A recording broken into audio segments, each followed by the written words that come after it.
The broadcast is now starting. All attendees are in listen-only mode. Hi, good afternoon, and welcome everyone. My name is Aubrey McLaughlin. I am the Associate Director of Events and Professional Programs for the University of Maryland Alumni Association. We're excited you're able to join us for today's webinar, How a Bill Becomes a Law, a look into the Maryland legislative process, presented by Delegate Eric Luedtke. This webinar is part of the Alumni Association's Professional Development webinar series, in which we hope to provide thought-provoking and valuable content that will help alumni like you achieve personal and professional goals. We have a lot of information to cover today, but we will be taking questions at the end of the webinar. Please feel free to submit any questions using the question box that's located in the GoToWebinar control panel. A recording from today's webinar will also be available and shared following today's session. Delegate Eric Luedtke moved to Montgomery County with his family when he was 10 years old, driven like many families to live in a community with exceptional schools. For 11 years, he was a middle school social studies teacher, working to ensure that every child has a chance to succeed. He ran for House of Delegates to be a voice for the county's children and their families. He serves on the House Ways and Means Committee, chairs its Education Subcommittee, and is a member of the Maryland Commission on Disabilities, as well as the Governor's Commission on Suicide Prevention. As of January 2019, Delegate Luedtke was elected by his colleagues to chair the House Democratic Caucus.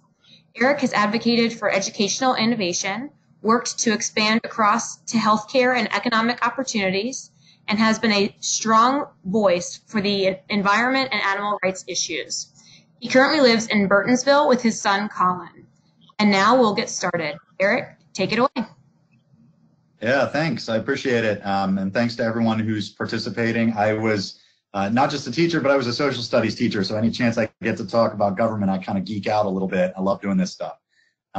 Before we start, I wanted to throw out a poll quickly just to get a sense of where everybody's at so I can kind of judge what I'm going to talk about. So there's going to be a poll coming out to you right now. I hope you respond to. It's a simple question. It just asks you whether you've been down to Annapolis during the legislative session, either to visit or to lobby or advocate or meet with legislators, whatever. I do this because, I'm going to be talking for about 20 minutes before we start questions, and I just want to get a sense of where people are at so I don't bore people. So it looks like 90% of you haven't been down. So we'll start at the beginning to make sure everybody's in the same place. Those of you that have been down, if you have some more advanced questions, feel free to feed us questions, and then we'll get to them and hopefully go into more depth about some of the topics you're interested in. So first of all, there is nobody in the state of Maryland who is not affected by what happens in Annapolis during the legislative session. The laws we make affect every profession, every neighborhood, every county. So it's good to get a sense of what goes on and participate, because otherwise your voice is going to get ignored in the conversation. And one of the unique features of state government as opposed to federal government is that we're a citizen legislator. All of us who serve down here are regular people who hold regular jobs, and we may have an area of expertise. For example, I was a middle school social studies teacher. I work now as an adjunct in the School of Public Policy at the University of Maryland.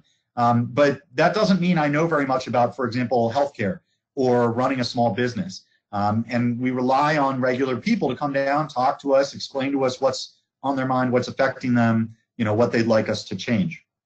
So to start from the beginning, Maryland's Constitution requires us to have an annual session that only lasts 90 days.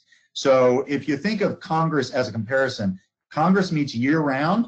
We have only 90 days to get done all of our work for the entire year. And in that time, we consider between 2,000 and 3,000 pieces of legislation that touch on dozens of different issue areas.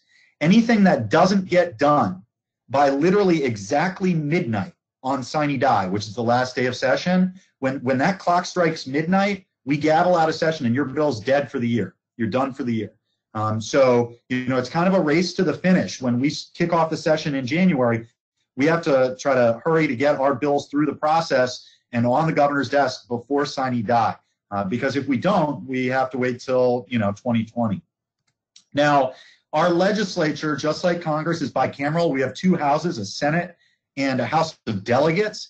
A little bit different than Congress. We're all elected on the same 4-year cycle, and our districts look the same. So I represent a district in Montgomery County, District 14, which is kind of the northeastern part of Montgomery County, Burtonsville, Olney, Damascus. And in that district, in District 14, we have 3 delegates, and then we have 1 senator.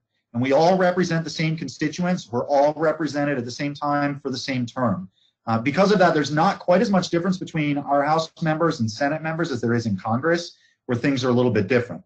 Because we only have a short amount of time to get all our work done, we get most of our work done in committees. And in the House, we do a lot of work in subcommittees. So in the House where I serve, I chair the Education Subcommittee. Any bill having to do with K-12 education policy in the legislature comes through my committee. And the members of my subcommittee have a chance to work on it, amend it, vote on it, decide whether they're going to support it or not. Once that subcommittee makes a recommendation, it goes to the full standing committee. There are 6 standing committees in the House, 4 in the Senate. Because of the committee process, because we have so few committees, we only serve on 1 committee each. And the committee chairs tend to be very, very powerful figures down here, more powerful in a lot of ways than they are on Capitol Hill. In the House, once a bill makes it through committee, it's almost certain to pass. Once it gets out to the floor, that is out to the full body of the House, you still have to debate the bill, but in 9 years in the legislature, I've seen maybe 3 or 4 bills die on the floor of the House. In the Senate, it's a little bit more of the Wild West on the floor, and sometimes they bring down a bill on the floor, but the House is much more committee focused. Now, we also obviously have a governor, and I pulled up some recent pictures of our governors. As a little bit of a joke, we got Larry Hogan with his purple surfboard that he carried on stage at the recent inaugural ball. And there's Martin O'Malley riding a horse outside of Fort McHenry for the War of 1812 celebration. The governor is actually really important in Maryland, more important than in many states, because our Constitution gives tremendous power to Maryland's governor. For example, they have incredibly strong power over the state budget. The governor proposes a budget, and then the legislature can't can't increase the budget at all. We can't even transfer money from one department to another. All we can do is cut. And that means that we have a more limited budget role than most state legislatures. This current governor, Larry Hogan, has been a little bit hands-off in terms of the work of the legislature. He obviously has bills he's interested in, and then he advocates. But on a day-to-day basis, on most of the bills we're working on, the governor doesn't really weigh in. Even a lot of his departments don't really weigh in. They're kind of hands-off. But you know, when we do something he dislikes, he's made free use of the veto pen, and he's been a heavy user of his executive order, executive authority, like executive orders and things like that. So how does a bill become a law? That was the subject of this webinar. So it starts with coming up with an idea. And as I mentioned, we're citizen legislators. Some of us sort of collect bill ideas over time, but a lot of times the bills that we introduce are bills that somebody, a constituent, an advocate, a professional lobbyist, has come to us and said, hey, we have this problem. Can you introduce this bill to fix it? And then, you know, we will go to our drafting office. We have a nonpartisan agency called DLS, the Department of Legislative Services. They do the actual legislative drafting. They get us back a bill draft. And then usually in the first month of session, we introduce the bill. We have all sorts of, like in any other job, phrases that are not used anywhere else. So when you introduce a bill down here, it's called dropping a bill, because you literally put it in you drop it. You bring it to the clerk's office to introduce it. I'll give you an example of going through this process. A couple of years ago, I had a woman come to me with her daughter. Her daughter's name was Peyton. Peyton, when she was, I think, 6 years old, got cancer. And, you know, obviously very difficult time for Peyton, very difficult time for her family. Luckily, the type of cancer Peyton got was a relatively survivable form of cancer, and she immediately went into treatment. But many kids who get cancer at that age go into something called home and hospital teaching, because while they're getting their chemo, they can't sort of participate in the classroom like they normally do. And that home and hospital teaching, a lot of parents argue, I would argue, is inadequate. It's really only a couple days a week of essentially tutoring, and it doesn't sort of replace what a kid is getting in the classroom. So Peyton's mom did something interesting. She approached Cisco and got an early prototype of a robot that they were developing for classroom use. And basically the way it worked is that Peyton could sit in her hospital bed and remotely control a robot that was in her classroom in her school. and she could see everything that was happening in the classroom. Everybody could see her face on the screen. She could even raise and lower the arm the screen was on in order to ask a question. Really amazing educational technology. Well, Peyton and her mom had come to me and said, this should be available to more kids. So I went to the drafters in DLS and said, I want you to write a bill to create a great grant program to help fund school systems buying this type of technology to make it more available. And then when session started in January 2 years ago, we introduced the bill. I should mention also that I'm in the House just as a sort of a safety measure. We often will seek somebody in the other chamber. So I had a senator, in this case, Senator Andy Serafini from Western Maryland, who introduced the exact same bill on the Senate side. That way, if my bill moves and his doesn't, we've still got a bill moving. If my bill doesn't move, but his does, we still have a bill moving. It's kind of like hedging your bets. So then the bill's introduced. We have what's called first reader or first reading. The bill's assigned to a committee. In this case, that bill was assigned to the Ways and Means Committee. Each committee has a sort of discrete set of issue areas. So in the House of Delegates, Ways and Means does election law, education policy, taxes, gambling, horse racing. And any bill in any of those areas comes to my committee. Every bill that's introduced by a deadline early in session gets a hearing. It's not like Congress where you introduce a bill and some bills are just never heard from again. Every bill gets a hearing. Anybody, don't even have to be a resident of Maryland, anybody can sign up to testify in person or to submit written testimony, okay? And then at that point, if a subcommittee chooses to bring up a bill, then that bill will be voted on by the subcommittee, voted on by the full committee. If the committee supports the bill, it goes to what's called second read or second reading, where the bill is reported out to the floor. So the whole House of Delegates gets to hear that we say this is a good bill. We give it what's called a favorable report.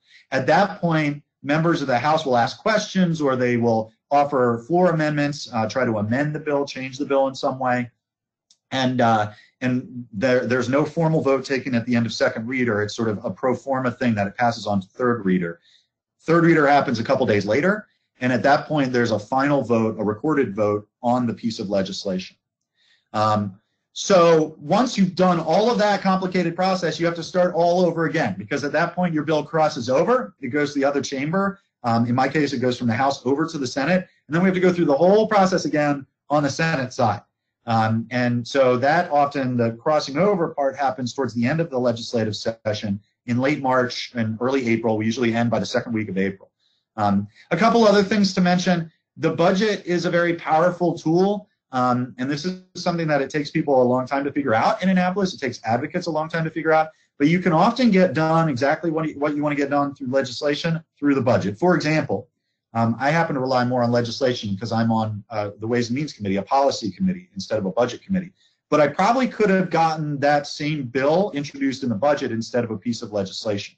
In the case, by the way, of Peyton's bill, we got the bill through the House. It passed through the Senate. The governor signed it. The next year, the governor appropriated funding for it. So there is now a grant program in the budget for providing that type of educational technology to schools. And it literally all started with this mother and her at the time, 8-year-old daughter coming in to talk to me about it. That's how easy it is to sort of get an idea rolling in Annapolis. It's much easier than it is in Capitol Hill. Finally, I'll just mention before I want to show you something else and then we get to questions. The quality of advocacy, that is whether an advocate really sort of knows the process, and the quality of the sponsor, that is whether the sponsor is a committee chair or other member of leadership or just somebody who's really passionate about an issue and takes the time to learn it, are usually the big factor in a bill's success. You, I guarantee, have not heard of 99% of the bills that we've dealt with down here in Annapolis. Because there's not as much local and state media coverage as there used to be. The media covers maybe a couple dozen bills a session out of thousands. So most of the legislation we get done is kind of quieter. And in part because of that, because we're so small, because there's not as much pressure from the press or as much partisanship as there is on Capitol Hill, it's a lot easier for a regular citizen to come down here and become an advocate, come down here and work on a bill that they care about and actually get the bill introduced and passed. One other thing I want to mention before we go to questions is that the General Assembly website is very useful. I'm pulling it up right here so you can see it. It's just mgaleg.maryland.gov, or you can do what I do, because I always forget that. I go to Google and I Google Maryland General Assembly. And this bill has this website has a ton of functionality. So any bill that I'm interested in, I can search by bill number here. I'll put in a bill that I had a hearing on last week, HB 140.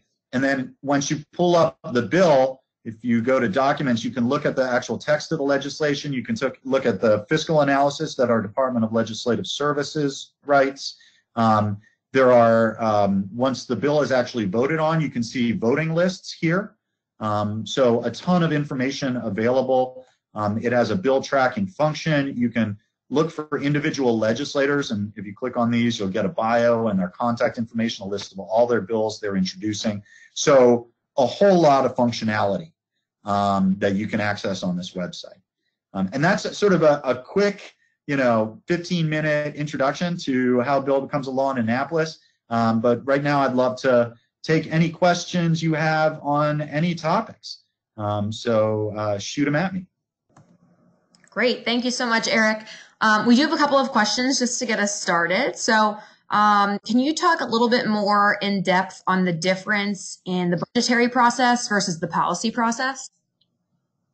Sure. So the policy process, you're creating a piece of legislation that says, this agency must do this, or people cannot do this, and here's the punishment. It's sort of more traditionally what we think about in terms of legislation.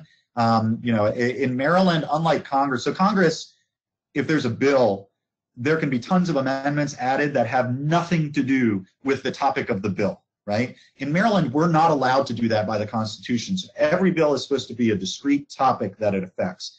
The only exception to that is the budget.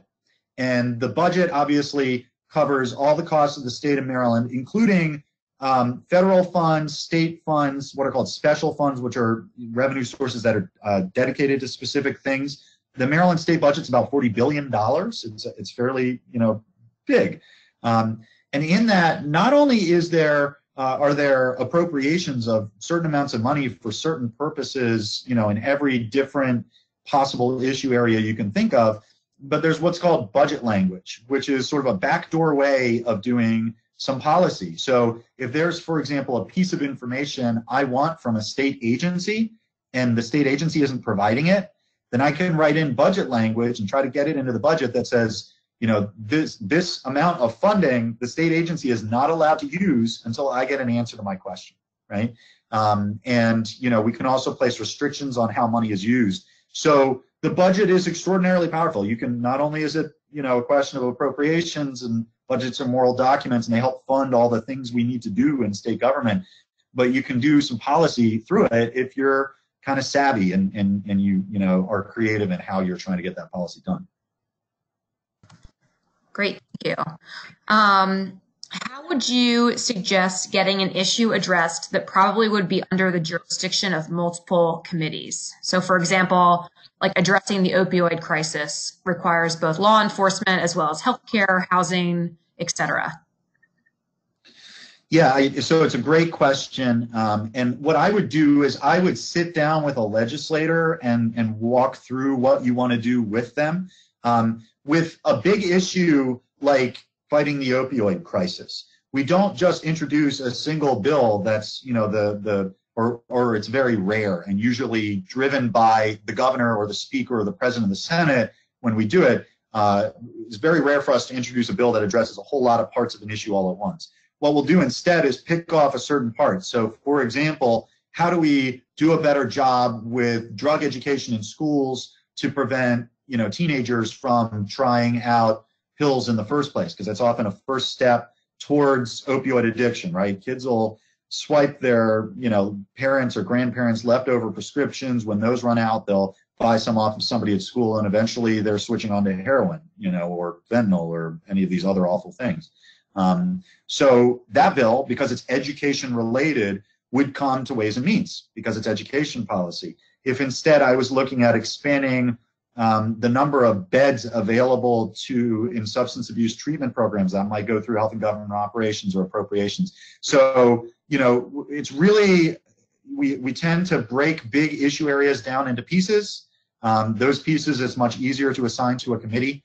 And if you have a specific issue you want to work on, there are usually a bunch of bills on that topic all at the same time. Thank you. Does the governor have to submit a balanced budget, or have any other limitations on how much he or she can submit in the budget? Yeah, so Maryland state constitution, just like actually most state constitutions in the US, requires a balanced budget. We're not allowed to, he's not allowed to introduce an unbalanced budget, and we're not allowed to pass an unbalanced budget. So, the budget comes in every year balanced. There is what's called a structural deficit, however. And the structural deficit is not the deficit in next year's budget, because we have to balance that. But we have all of these funding formulas, like the funding formulas that fund K-12 education and the university system and, all of these different parts of state government. And those funding formulas project funding levels far into the future, years into the future. And then we have expected revenue. We have some estimates that we have state economists that work to come up with estimates for how much revenue we're going to get in from taxes and fees. And we get a fair amount of federal funds for things like Medicaid and Medicare. So we have a sense of how much money we're going to have coming in future years and how much money we're going to have going out in future years. And it's been a consistent issue for a very long time that we have a structural budget deficit.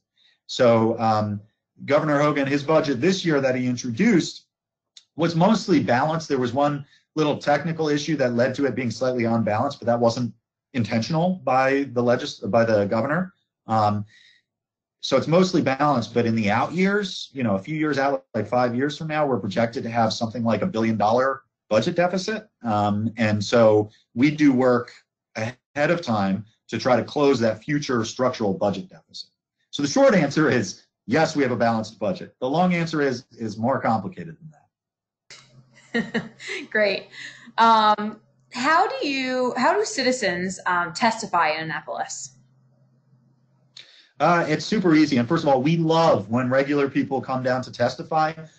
Nothing against the advocates who work down here as professionals. They're usually very nice people, but I'd much rather see a regular person from my district or from some other part of the state who's affected by a bill and hear why they care about a bill or why they think a bill is a bad idea. So we try to make the process as easy as possible. What you'll do if you go to the website of the General Assembly, you can search for a bill and it'll tell you the bill status. And under the bill status, it'll tell you if there's a hearing date that's been scheduled. When there's a hearing date that's been scheduled, it's usually a good idea if you want to come down and testify in favor of a bill to touch base with the sponsor, the lead sponsor of a bill, so they know you're coming. They will sometimes sign you up, or if they don't, you just have to get down here the morning before the hearing, or the morning of the hearing rather, and by noon, we have little touchscreen computers outside of each committee room. You put in the bill that you want to testify on, you put in your name. Then when the bill hearings start, which is usually 1 p.m. each day, you just sit inside the bill hearing room and wait till your name's called. And they'll bring up your bill and call your name, and you get up and you get to testify. Most committees have time limits.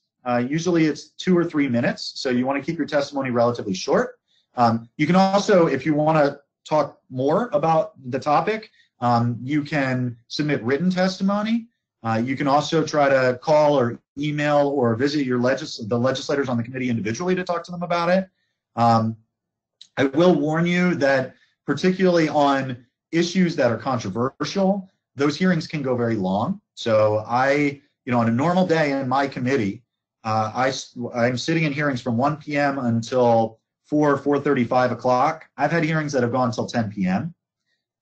We had a hearing a few years ago on the big omnibus gun control bill that Governor O'Malley advocated for after Sandy Hook. That bill hearing went, I think, until 4 in the morning.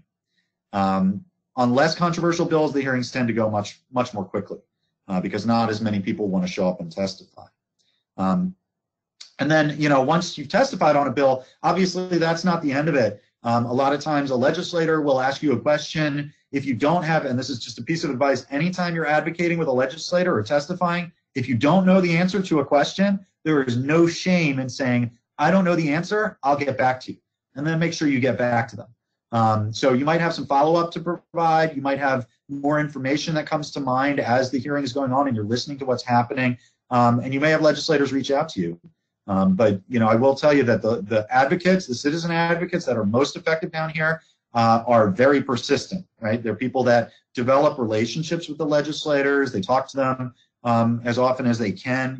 These are citizens, right? So they have other jobs, but during session, they'll maybe take off a couple days on hearing dates to come down and visit. And many legislators, especially outside of session, like when we're preparing bills for the next session during the interim, during the 9 months where we're not down here in Annapolis, are happy to take the time to sit down on a weekend over a cup of coffee and talk over an issue. So that, lots of ways to be involved. The final thing I'll say about testifying at a hearing, I actually got my start advocating in Annapolis when I was a high schooler. I got involved in environmental issues. And so, the first time or two you come down here, it's a little bit intimidating. Don't be intimidated. There are the only qualifications for somebody to get elected is that they're a citizen of the state of Maryland, registered to vote. They lived in the district for 2 years and they convinced the voters to vote for them. So the people around the desk don't necessarily know more than you do about the topic. In fact, a lot of times you're the expert and we're listening to you. So don't be intimidated by, the group of us sitting around the circle listening to you. We're really very nice people, and we're happy to have you down there and talk to us about stuff. Thanks so much, Eric. Sure. So how will the General Assembly be involved in redistricting? That depends on a number of things. Right now, there is a court case which the Supreme Court has agreed to hear, which would overturn Maryland's current congressional districts, in particular, the case in question related to the 6th congressional district in Western Maryland. Maryland, like many states, has a history of gerrymandering. That is the practice of drawing the boundaries of legislative districts for various purposes, one of which is partisan impact, right? So you'll see in Democratic-leaning states where the state legislature is dominated by Democrats, you'll have gerrymandering on the Democratic side, which is what we've seen in Maryland. In Republican-leaning states where the state legislature is controlled by Republicans, you have gerrymandering the opposite way. Right now, there are many more states whose legislatures are controlled by Republicans than Democrats. So there's, it's not completely balanced, although both sides engage in the practice. So the Supreme Court should be ruling at some point, hopefully this year, because if they do rule that Maryland's gerrymandering is unconstitutional, Maryland's congressional districts are unconstitutional, we will have to rewrite the boundaries. Under current law, the way that works is that the governor proposes a set of boundaries to the legislature. The legislature can then alter or pass their own boundaries. I believe for the congressional boundaries, we have to have a supermajority in both chambers in order to pass boundaries over the objection of the governor. And for the state legislative boundaries, I think we only need a simple majority. I'm not 100% on that, so don't quote me. The governor has proposed, and some Democrats and Republicans in the legislature have proposed, a switch to various forms of nonpartisan redistricting, which is increasingly used in a number of other states. But right now, I think everybody's waiting to see what the Supreme Court says before we engage in any more conversation about gerrymandering. And we have another census coming up in 2020. Any change to the districts that we did now would be fundamentally unrepresentative because we would be basing our districts on what the population looked like 9 years ago. So there's that complication as well. All right, thank you. Can you explain what it means when we hear about rainy day funds?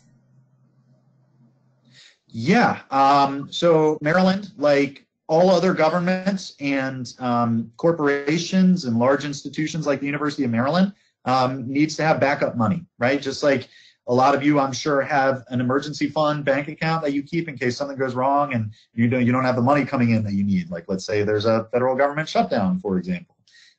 So the rainy day fund is Maryland's backup money. It's money that we put away in good times so that in bad times we have the money available to keep the basic functions of government running. We are We have a bond rating, like a lot of other large institutions and governments. Maryland happens to have a AAA bond rating. Which is the best you can get. We've had a AAA bond rating longer than any other state in the country. Part of the way we accomplish that is we keep a relatively high balance in our rainy day fund. Luckily, even during the most recent recession, we didn't really need to draw it down that much. But in order to prevent that from happening, we had to make some pretty tough choices in terms of cutting things and increasing taxes, which is how we got the state government through the recession. So yeah, short version, rainy day fund is exactly what it sounds like and exactly what your rainy day fund is at home. Great. And then we do have a question about what is the difference between the comptroller and the treasurer? Good question. So there are a number of differences. First of all, the comptroller is an elected statewide position. The comptroller is elected by all the voters of the state of Maryland every 4 years in the same election cycle where we elect the governor and the legislature. The treasurer is elected by the members of the Maryland General Assembly. Maryland's Constitution has kind of this unique feature called the Board of Public Works. And the Board of Public Works, their job is to approve any specific payment from the state. So we do the budget and we appropriate money for certain things. But when we get to the point of, the government is signing a contract with company X to build a new highway, the Board of Public Works is who actually approves that payment. The Board of Public Works is made up of the governor, the comptroller, and the treasurer. And the treasurer is kind of like the legislature's voice on the Board of Public Works. The comptroller's main responsibility is, aside from the Board of Public Works, is to collect the taxes. They are the equivalent of the IRS of the state of Maryland. In addition, the comptroller over time accumulated a number of other functions related to taxes historically. So, for example, alcohol taxes used to be a major source of revenue for the state of Maryland. They're a very tiny part of our revenue stream now, but when they were a major source of revenue, the regulation of alcohol was put under the comptroller's office. So the comptroller's office regulates alcohol, tobacco, motor fuel taxes. There's a conversation going on about whether those functions should still be in the comptroller's office or not, but they are right now. And then the treasurer's main job is to basically manage Maryland's money, make sure that we have enough revenue to cover expenses and move the money back and forth between the different accounts and go up to Wall Street and make sure the bond rating agencies are happy with us so that when we need to put out bonds that we get the money we need to invest in building new schools and highways, et cetera. So they have slightly different functions. All right, great. We'll go ahead. We'll just take a final minute here for any late questions. Again, if you do have a question, please remember to type it in the question box. It's located in the GoTo webinar control panel. We'll just allow for a few more seconds to get any last minute thoughts in. Any final thoughts or comments from you before we wrap up today? Yeah, sure. I mean, after this is done, if you have more questions that come up that you didn't get a chance to ask here on the webinar, you can feel free to email me. You can find my email address on the General Assembly website, and I'm happy to answer any questions you have. If you're ever down in session, you want to stop in, say hi to a fellow alum. We actually have a fair number of University of Maryland alumni down here. I was class of '99. Jazz Lewis, who is the other side of my office, we share offices with legislators. He was more recent than I am. I don't know quite how young he is, but he's younger than me. So a lot of Terps down here, and we're always happy to see fellow Terps.